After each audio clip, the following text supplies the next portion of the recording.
So, hi everyone. Hello. Okay. So, I'm Harsha. As you can see from the very nice slide, I'm from ET Ideas. And ET Ideas is a platform of entrepreneurs who develop individuals to step out of the system and solve world problems. In short, we're discovering solutions to world problems. Okay. So, first of all, what are world problems? Any ideas? Not my problem. Yeah, you're right. It's not your problem, it's our problem. It's a world problem. So, things like global warming. Like, did you know, based on this study done in 2012, in about 2020, all of this blue area that you see will be affected by climate change, either underwater or something really tragic, some weather changes that will affect human life and everything. All these blue parts. And the yellow parts too, because if the blue parts are affected, so are the rest of the world, okay?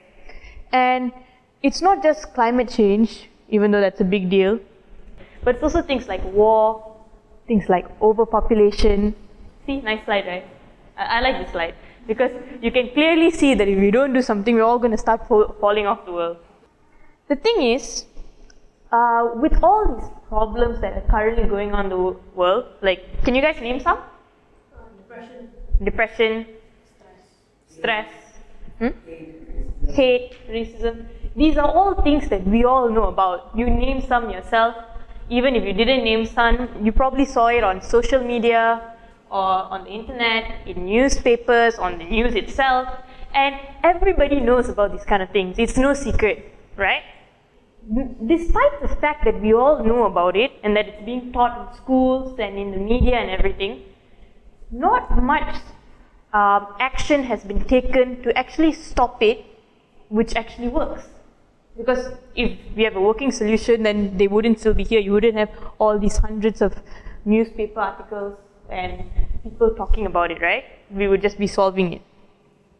But it doesn't mean that people aren't looking into this, because people are putting a lot of time, money, and effort into solving these problems. So why is it that nothing seems to be happening, that we can't seem to solve it? It's because a lot of us are still looking at the effects of global warming and climate change and all these world problems. We treat the things that we can see, not the actual cause of it.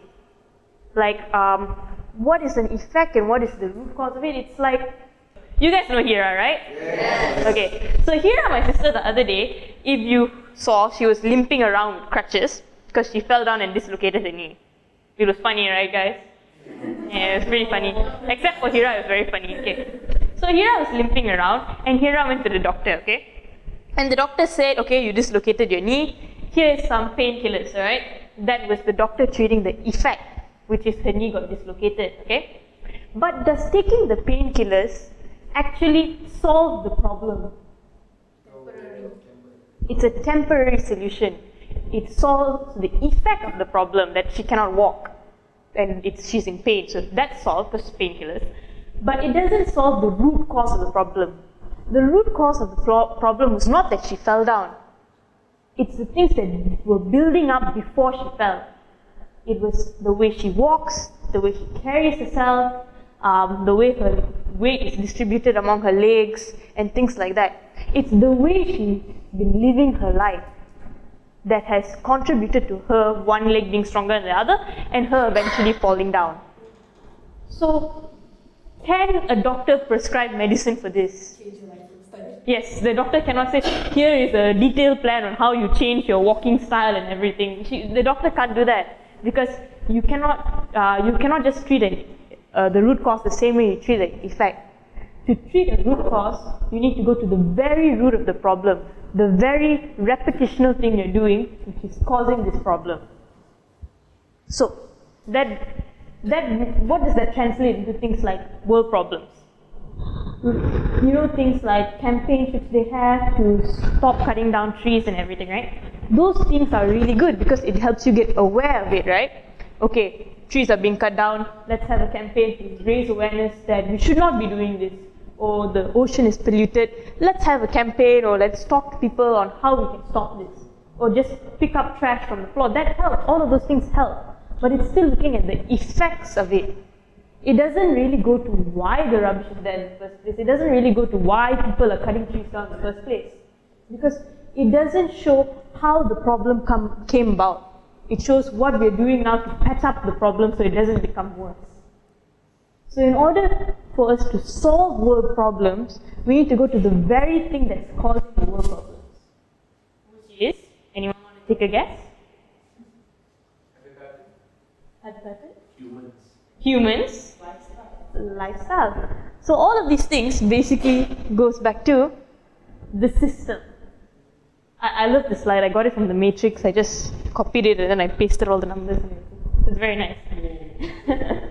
And the thing is about the system is, it's not some scary computer program that's been running around for the last 20 years or so. No, it's the very way we live our life.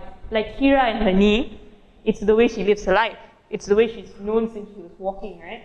When she was a kid. Same thing, the system is every little thing we do, every small action that we take, which we aren't even aware of most of the time. And it's not wrong or right, it's just the system of how we live our lives. Like, let me give you an example, okay? That's me, right? So, I'm Harsha. Hello, I'm 14 and I go to school most of the time.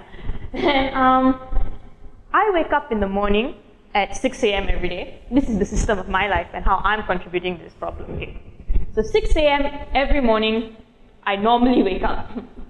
And I wake up, I live in this apartment building, okay? So it's an apartment complex, which a lot of other people live there too. And before the apartment complex was there was probably an open field there, like most places would have been before things were built on it. And an open field with trees and grass and maybe small animal species, cockroaches, rabbits, things like that would have probably lived there, alright? And plenty of trees and everything. But in order to build that apartment complex, all of that had to be cleared off. The species would have to go and find somewhere else to live. Trees would have died in millions or however big that apartment complex is, and so on. So I wake up every morning and I've already caused destruction to the place that I'm living in. I've already killed several species or several types of animals. I've already wiped out a small patch of trees and everything. And I'm already a mass murderer by just waking up every day. So 6 a.m. every morning, that's my day. And I haven't started it yet, mass murdering, that's how I roll. And I need to go to school, right? So I go to school and I get my mom to drive me because I'm very lazy to walk and it's 6 a.m. in the morning and I'm still half sleep deprived. So my mom drives me to the bus stop, okay? It's maybe a 5-10 minute drive from my apartment complex to the bus stop, and we take a car and we go. The journey to the bus stop, in the car releases carbon dioxide, or monoxide, I'm not sure which one, but it releases carbon into the atmosphere. And from that, the pollution in the atmosphere, greenhouse gases, traps the heat of the sun on Earth so that temperatures rise dramatically. You guys know this, right? It's all over the news. It's been in every global warming campaign that you've seen since, what, the 70s? So it's well-known facts. But that doesn't mean that I'm going to start walking at 6 a.m. in the morning to the bus stop, because it's still quite a distance. And that doesn't mean that everyone else who's taking a ride to the bus stop is going to stop and start walking there either. But we're not done yet. So I get to the bus stop, and from the bus stop I take a bus. Makes sense, right? And I take a bus, and it takes 45 minutes for the bus from the bus stop to get to my school, okay? Not just me, but everyone else in the bus who comes there. We're all kind of, you could say, carpooling, because we're all sharing one vehicle and getting there, right? So it's good in a sense because we're reducing the amount of carbon that all of us send out into the atmosphere. But at the same time, we are still releasing a lot of pollution, right? Because every day we're doing this. Every morning, when you come back from school, so every day you're coming back home, and that carbon releases out 45 minutes on the road on Monday morning rush hour traffic, where there's hundreds of other cars out there doing the same, everyone checking their watches in a traffic jam as their cars pollute the environment. And all of this goes to make our planet warmer, and you can see now the effects of climate change, where you go outside in the sun and you automatically get the worst time in the street and then you come back in. And that's the thing. I have just gotten to school, it's 8 o'clock, and I've already boiled my planet like soup. So now I'm in school, my day hasn't actually started yet, and it's really damn warm, and I'm very lucky I go to the school which we have air conditioning, and we have in my class about 15 people who are just got out of their vehicles and cars, and it's the first lesson of the week and we're all super tired. So we get in, and as cranky as we are, we have the effort to reduce the aircon to the lowest temperature, that is about 16 degrees Celsius. And so the aircon cools down the place, since we already polluted the world outside and made it super warm, so now we're all chill and cool and everything. But by doing that, the aircon releases more pollution into the environment, which goes back into the carbon cycle and things like that, which makes it warmer.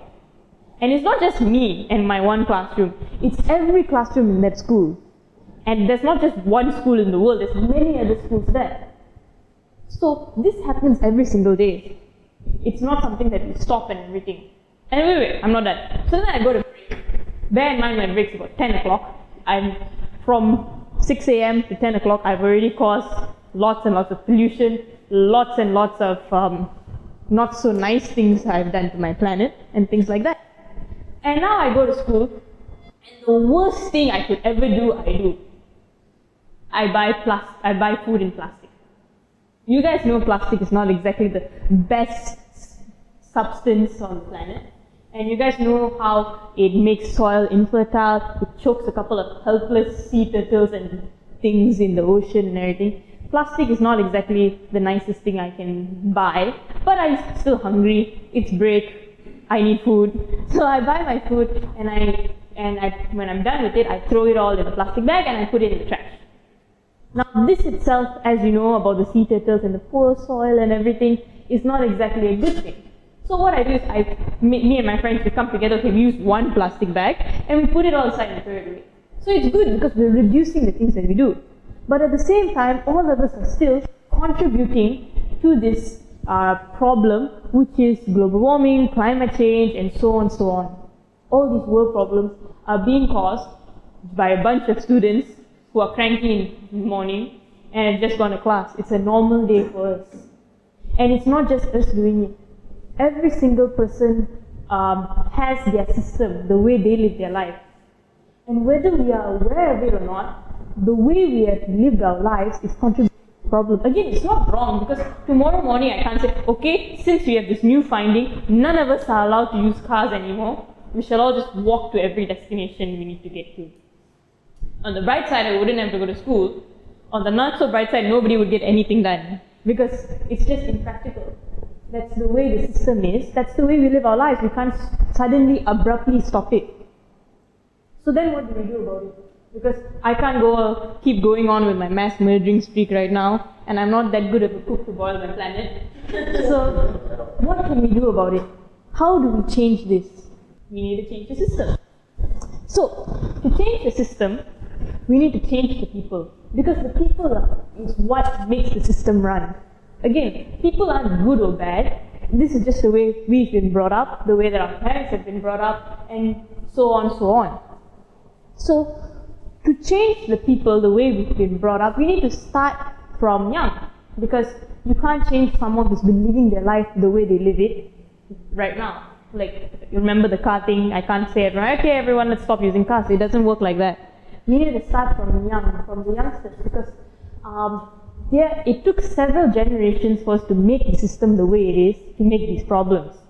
So it's going to take several generations for us to create a new system to solve these problems. Right? Make sense? The thing about it is, in order to start young, what do we need to do? What do we need to do to get these youngsters and all ready? Oh, how do we start doing it? ET ideas. ET ideas, what we do is we change culture 1% at a time. Because we can't suddenly go brainwash a bunch of children in a hospital like, okay, from now on we stop causing pollution and everything. And what we can do right now, each and every one of us, we can change ourselves. We can change individual people. Because you change one person, you impact the people around them. You impact the people around them, they impact the people around them. So it's a ripple effect. You change one person at a time, you change the system. But it all needs to start at 1%.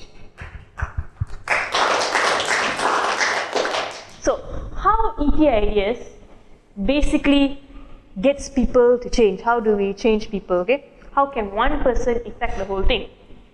Alright. There's this thing called the 4 stages of life. You may or may not have heard of it, even though if you probably don't know about it, you have got some idea about it, because it's an age-old thing from various scriptures, various places. Lots of people have talked about it, have different names for it, and so on, okay? And the 4 stages of life is basically learning, which is your first 20 stages, experiencing the next 20, contemplation, and letting go. Learning, the first stage, is the one I'm in, remember? But I'm not in it because I go to school or anything. School is something different. It's not about learning maths or science or history. It's about learning about things like giving first, doing your best, teamwork, creativity. These are things you pick up from young. It's habit patterns that you get from when you're learning, when you're under 20. So maybe I can share an example about myself. How I as one person in this learning stage, it's contributing back to the bigger picture. I'm a normal kid, goes to school. You already heard my math instruction story earlier. And in my free time, what I do is, I learned about things like giving my best. I learned about things like teamwork, being truthful. So I thought, what can I do to solve all of this? And I work with this team called Ascendance. Ascendance basically goes out to the youngsters of today, and we help them figure out what it is they love doing so that they can have an idea on how they can step out of the system. Okay? That's what Ascendance does. So I call up schools, I call up companies, I do all these things by giving my best. So I'm giving my best out there so that other people can step out of the system, and I'm just one person. Imagine what we can do if a lot of other people learn about these things in the first 20 years of their life. Then they too would give their best to solving these world problems. Alright? Following your heart. Alright. How does following your heart help? Okay, how does learning about it in the first 20 years do any good? Okay? Here's the thing. When I learned about following my heart, when I learned about what it is I love to do, it got me to take a step back from the way that we're programmed to live, like go to school, go to college, get a job and everything. That's how all of us know. Every school child's vision is that, because that's what they know. That's how the system is. So by figuring out what you love doing, you were given a choice. You give yourself the choice to start to start working on something. And when you're given that choice, you step back from the system and you can see the system for what it is, because you're no longer participating in that. You're no longer participating in the process flow of a 9-to-5 job. You're doing what you love away from what is expected of you. And that gets you to step back, look at the world as it is, and eventually find solutions to world problems. Right? That's what you can do in the learning stage. And again, I'm one person, there's a lot of other people doing this, but we shall go to the next stage for now. The next stage, experiencing, again, not there yet, so I shall call someone who has actually been in this stage before. Welcome. Okay. So, experiencing life, the base of experiencing life should be following your heart. It's the second stage of life where you use all the things you studied in the first stage, and then you go into the second stage and you apply it. You have the job that you love doing. You have you have relationships. You have a family. You have children. So you travel. Do whatever your heart wants to do, and this is what experiencing life, or the second stage of life, is. However, I did not really learn the first stage of life the way she described earlier. For me, the first stage of life was more on achieving material goals, doing well in school, getting a good job, doing really well in the good job, getting married, have kids, die, kind of thing. Okay, but I was never taught that one, there was another 2 stages beyond this experiencing stage. Secondly, what was really essential in the learning stage, which was listening to your heart. I wasn't really taught about listening to your heart. I wasn't taught to be truthful. I wasn't taught to give my best. These were all not actually taught, and this was because it's the current system I'm living in. However, I've been lucky enough that my heart did knock the door a few times, and I did listen to it.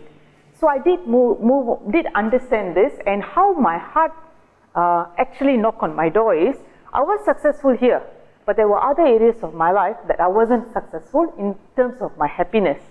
That's when it knocks on the door, the heart knocks on the door and says, there's something else, there's another stage.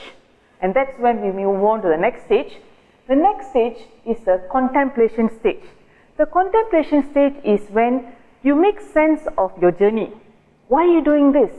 Who am I? What am I here actually to do? What's my purpose? So you actually go on to the phase of what is more meaningful. For many people, they say life starts after 40. This is what it means. Okay, it was a few years before I reached 40. This is the honest truth. Okay? It was a few years before I reached 40. I was about 37. This is when the knocking started really loud. Okay, this is when I started thinking there must be something else more than just living my life like this. Why is this important that we go into this stage? If you don't go into this stage and you get stuck in the experiencing stage, where I see most of my friends and people dear to me is, you keep on accumulating and your heart no longer wants that, but you are afraid to let go of this comfort zone. What happens is you're no longer aligned to nature. When you're no longer aligned to your heart and you're no longer aligned to nature, other areas of destruction start coming. You become unhappy, but you lose closeness with your relationship, the passion and happiness working in the job that you're doing, but you don't understand why. Okay? So the stages that you move on is the contemplation stage. Once you make sense, like what I've done now I've moved on to share my experiences in my life to others, and at the same time take the journey of understanding myself. So in this stage, I'm happy again. I'm free, I'm happy, I'm doing my purpose, and it is a joy that you can only understand if you're there. The next stage is the letting go stage. I am not here yet, but I can relate, I can see what my mentor is doing. His name is Ilango Tiagu. He is the founder of ET Ideas, and the reason why he founded ET Ideas, of course, is listening to his heart, but also because he stepped into the letting go stage. This is where he's letting go his knowledge, his experience, the money he has accumulated into supporting the younger generation, into creating a platform for them so that they can do what they came here to do in a shorter period of time but greater heights. So they can actually find the solutions for the world problem without really going through the experiences of the earlier generation. Okay? And the other thing is, this is the part where you really know truly about yourself. You really flow with nature. Okay, this one is borrowed words. Okay, I have not experienced this, but this is where he says, nature sustains you. You flow with nature. Whatever you give back, it actually comes back more to you, and nature sustains you. Alright, so here's the thing. ET Ideas is based on the 4 stages of life. But how does that solve world problems? That's probably the question that's playing in your mind. Well, it does, and let me tell you a little bit on how it does. When you are starting out from young, knowing about the 4 stages of life, you aren't so focused on things like accumulating lots of stuff that you don't need. You're more to listening to your heart, right? So you take what you need. If your heart tells you, once you've moved on to the experiencing stage, that you need 5 houses and 5 cars, you do that. Because that's what you need to in order to learn, right? Your heart knows what you need in order to learn. So you experience life, but you're not hoarding it. Once you're done with your lessons, once you no longer need it, or once your heart's no longer in it, you give it back in the contemplation stage, in the letting go stage, and so on. So the focus of life is no longer accumulating things. It's no longer taking more than what you need. You're no longer blinded by fear of not having enough. And you're no longer worried that, and you no longer want more than what you actually need to sustain yourself, to learn. So even accumulating has purpose. Accumulating becomes something that you take when in that stage, but when you no longer need it, you give it back. And when everyone only takes what they need, nothing more, nothing less, then nature can flow its course. It's something like this. If we all take what we need, there's no extra anywhere. Everything goes back to fill up the gaps which things lack in. Like one thing, maybe I can share a little bit about this.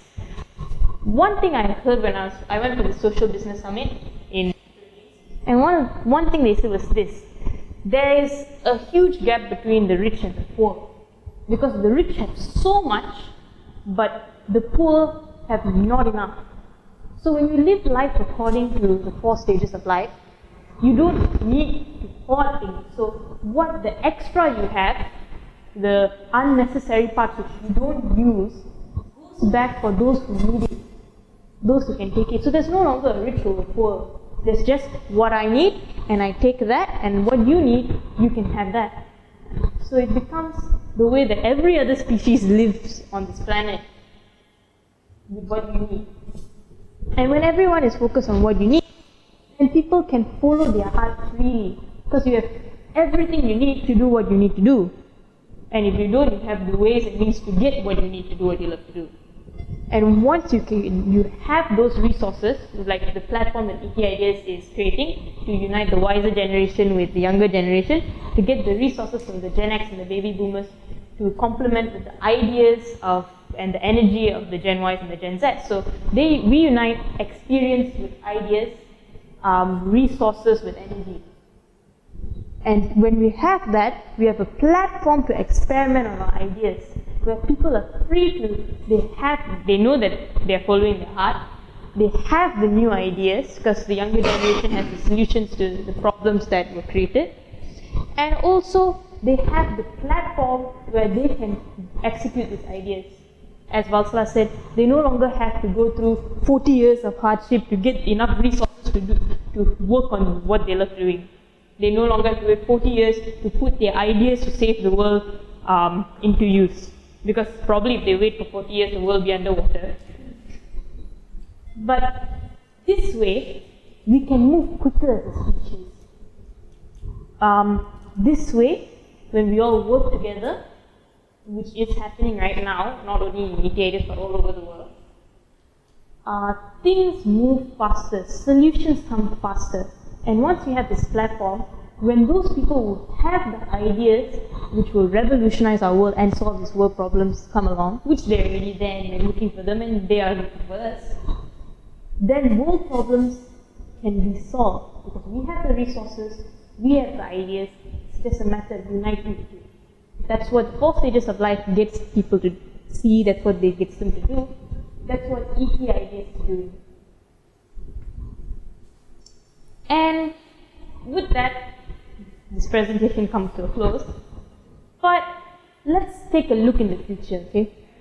I already told you about my day, how I live my life every single day, and how that's mass murdering and boiling planets. So, with the 4 stages of life in place, with what ET Ideas and the rest of the world is trying to do, let's see how the future looks like. So, I wake up in the morning. Now, I no longer have to worry about living in a place which has caused mass destruction, because where I live now is among the trees. It's among it's among nature, where other species are there too. They don't attack me, hopefully. And we all live in harmony. The temperature is very cool now. I no longer need to use air conditioning because there's a lot of trees around, so that makes the temperature colder and cooler. And I still need a jacket, like as you know that I'm very fond of jackets because I get cold easily, and with all the trees and all, I still need a jacket. But instead of this harmful material which makes the world, which ends up into the rubbish heaps on our planet, I have a biodegradable jacket which is super cool and super in fashion. And that's the way I dress, that's the place I live in. So everything I do is in line with nature. Bear in mind, biodegradable fashion is indeed the future. It's already in working stages and a lot of places have it. Bear in mind that this concept of living among the trees and in a nature-friendly environment is not idealistic and people actually live there. And there's Wi-Fi everywhere around where I live, which is possible as well, as you guys know. And now I need to go to, well, I wouldn't call it school, but I need to go to a place. And I need to go to this place to meet up with people like me so that we can discuss some stuff, right? And I'm going to this place, but now I don't have to take my car to a bus stop, to an airport, or wherever it is I need to go. I just step into my teleportation device, and I'm there. Again, not idealistic, because this is actually possible. Science already is in the works to make teleportation a reality, and they already have transported a couple of particles across cities, so it's not that far in the future. So I'm in this new place, maybe I'm in Tokyo? Alright, so I'm in Tokyo. And I go to another beautiful building among the trees and everything. And I go in there and I'm talking to the people I came to meet. And we're all sitting down in this beautiful place and we're having this discussion, right? And now we are hungry. So we're hungry, and you know, normally when you're hungry, you go to a store, and in the store then you have to buy food which has been pre-packed and preservatives and everything and all those unhealthy stuff. So yeah, now we no longer have to do that. All we have to do is we have to go to this one machine, plug in a couple of numbers, think about what you need, you want to eat, maybe nasi lemak, or I don't know, McDonald's. And the food materializes on the plate. The machine does that for you. And it's healthy because the machine knows the right way to combine atoms, which is possible, just a combination of atoms. That will be good for your tummy and be good for your taste as well. So now I have this food and I'm eating my food and I'm really happy and everything's good. But my time has been freed up because I no longer have to transport myself by car or by bus or anything. I no longer have to cook or clean or do anything. There are machines and systems in place to take care of that for me. So I go back to my group of people, and what is it we're doing? We are not solving world problems because they've already been solved. In fact, that's often a funny conversation for us. Hey, remember when we had so many problems in the world? Nah, man, that was so long ago. You still remember that? How old are you? So yeah, 16. So yeah, that's the conversations we have. And in our time, what are we looking at? We're looking at intergalactical travel. What's out there? Why are we here? What's beyond this? And at the same time, we're looking at ourselves. Who are we? Why are we here? What's next?